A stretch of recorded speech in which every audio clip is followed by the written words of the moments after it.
સાહેબ માથામાં કોળીનો પાછળનો ઘા પાછળ માથામાં મારવામાં આવે તો 307 દાખલ થાય કે ના થાય? બોલો સાહેબ, આવી જાઓ, બહાર આવી જાઓ, કશો વાંધો નહીં. કોળીનો ઘા માથાના પાછળના ભાગે મારવામાં આવે તો 307 દાખલ થાય કે ના થાય?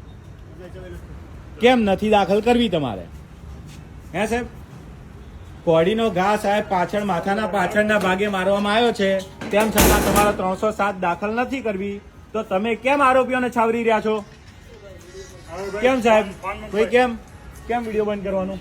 સત્તા છે તમને ના પાડવાની? અરે ક્યાં જેલમાં છે? કઈ જેલમાં છે?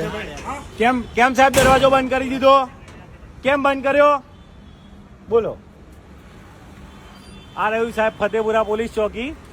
અહીંયા આ જગદીશભાઈ છે. જગદીશભાઈના પપ્પાની ઉપર પરમ દિવસે હુમલો થયો. પાછળ માથાના પાછળના ભાગે કોળીનો ઘા મારેલો છે. 10 થી 12 ટાંકા આવેલા છે.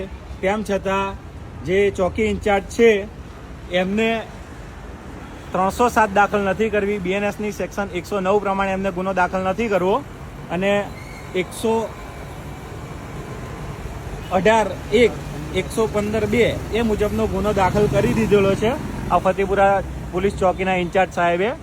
અને આરોપીઓના છાવરી રહ્યા છે અને જવાબ આપવાનું કીધું એટલે બંધ કરી દીધું.